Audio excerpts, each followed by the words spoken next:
Bonjour, aujourd'hui je reçois une députée, Marie-Françoise Bechtel, députée de l'Aisne. Bonjour Madame Bechtel. Bonjour. Merci d'être ici sur ce plateau.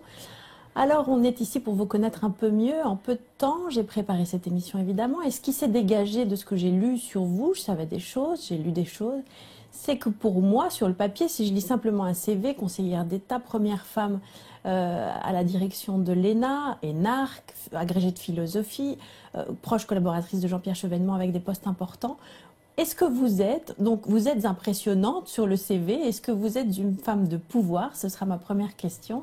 Et est-ce que parfois votre CV vous impressionne aussi vous-même? Alors sur la deuxième question, oui, quelquefois quand je regarde de l'extérieur, je me dis tiens, c'est toi. Et C'est vrai? tout ça parce que j'ai beaucoup lu Jean-Paul Sartre quand j'étais très jeune, j'ai adoré Sartre avec cette idée qu'on, non pas qu'on joue un rôle, mais qu'il y a ce qu'il appelle la mauvaise foi. Il dit il est toujours difficile d'habiter ce que l'on est vraiment, et ce que l'on est vraiment vous est répercuté par le regard d'autrui. Et j'ai toujours gardé au fond de moi, ça tient peut-être aussi à mes études de philosophie, cette idée qu'il y a le regard d'autrui qui devrait me légitimer. Et donc je me sens légitimée quand je lis mon curriculum, mais ce n'est pas ce qu'on ressent soi-même.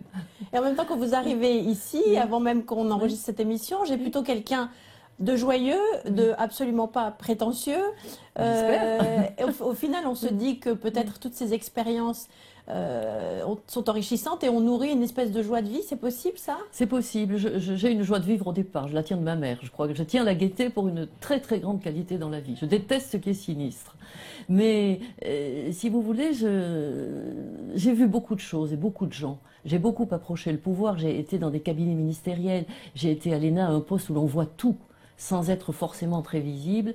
Et j'en ai tiré l'idée, mais je l'avais sans doute en moi déjà, que la suffisance est quelque chose d'insupportable. Insupportable. Je ne peux pas supporter les gens prétentieux et suffisants, et j'espère donc n'être pas comme eux. Qu'est-ce qui vous donne le plus de joie, justement? Ah, il y a eu ma vie privée et ma vie personnelle aussi.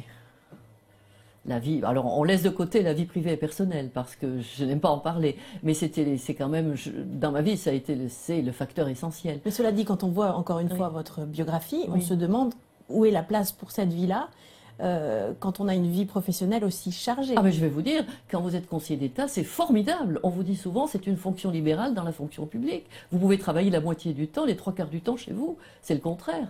C'est ce que vous avez fait? Oui, quand j'ai commencé à être au Conseil d'État, j'étais toujours de retour pour donner le bain aux enfants et le dîner, et les voir longuement. Je pouvais prendre mes mercredis, faire ce que les mères modernes se croient obligées de faire. On voit après que c'est une erreur. Prendre la voiture et faire le taxi dans tous les endroits de Paris. La danse, le chant, la gymnastique. Alors que les enfants ne demandent qu'une chose, c'est au fond de rester plutôt dans leur chambre avec leurs jouets. Et quand je dis ça à de jeunes mères qui sont des amies, ou des nièces, ou ma propre fille, c'est pas encore le cas, je leur dis, tu ne me croiras pas, mais je t'assure qu'on en fait toujours trop comme mère de ce point de vue-là. Par contre, j'ai eu du temps pour les enfants, et j'ai eu du temps aussi pour mes relations personnelles. Et ça, c'est important selon vous en tant que Capital. femme? Absolument. Les deux capital. se nourrissent. Oui, oui, je pense. Moi, j'aurais détesté, j'aurais pas pu faire une carrière sans conjoint, sans enfant, et ça n'aurait pas eu de sens pour moi. Mais je dois reconnaître qu'effectivement, bien que j'ai eu une vie personnelle extrêmement riche et heureuse, la carrière a ajouté quelque chose. Il serait faux de le nier. Alors aujourd'hui, vous êtes députée. Vous gardez, selon moi, une certaine liberté. Vous êtes apparentée au PS, mais vous venez, par exemple, de vous abstenir sur le vote du mariage pour tous. Oui, tout à Cette fait. liberté-là, elle vient d'où? Vous la cultivez comment? Elle est importante pour vous? Elle est très importante, bien sûr, mais elle doit être J'attache une très grande importance au principe, à la loyauté. Nous sommes dans un groupe majoritaire, nous avons choisi d'être dans un groupe majoritaire. C'est parce que le PS m'a donné l'étiquette majorité présidentielle que j'ai pu être élu, parce que je suis membre d'un très très petit parti.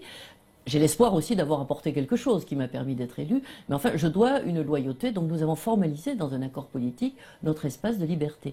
Je me suis abstenue sur le mariage pour tous, parce que je n'ai pas aimé, je pense que les solutions choisies n'étaient pas les bonnes, surtout pour l'adoption, mais je n'ai pas aimé la manière dont le camp conservateur a présenté les choses, en voulant tout ramener à un état de nature. Mais auparavant, j'avais voté non au traité européen. Parce que l'Europe, la conception de l'Europe, la marche de l'Europe est, pour moi, la critique envers cette marche est pour moi quelque chose de fondateur. Donc on essaie d'apporter quelque chose par le sérieux, par la loyauté, par la connaissance du droit aussi, peut-être, il faut bien le dire, mais en même temps, pour moi, garder ma liberté est essentiel, pas du tout parce que j'ai besoin de m'exprimer. Je vois quelques députés qui créent, ou des clubs, ou qui se créent des étiquettes, qui veulent absolument, c'est pas bien ce que je dis là, mais enfin, je dénigre, mais enfin, qui veulent absolument exister. Être libre. Voilà, moi je considère que j'existe par les idées que je porte, qui sont celles de Jean-Pierre Chevènement, et qui sont à la fois rares et reconnues. Merci. Voilà. Je suis désolée, je dois vous arrêter là. Le format est terminé. Non, bien sûr. Revenez quand vous Oui, voulez. avec plaisir. Merci beaucoup. Voilà. Merci à vous de nous avoir écoutés. Je vous dis à très bientôt. Au revoir.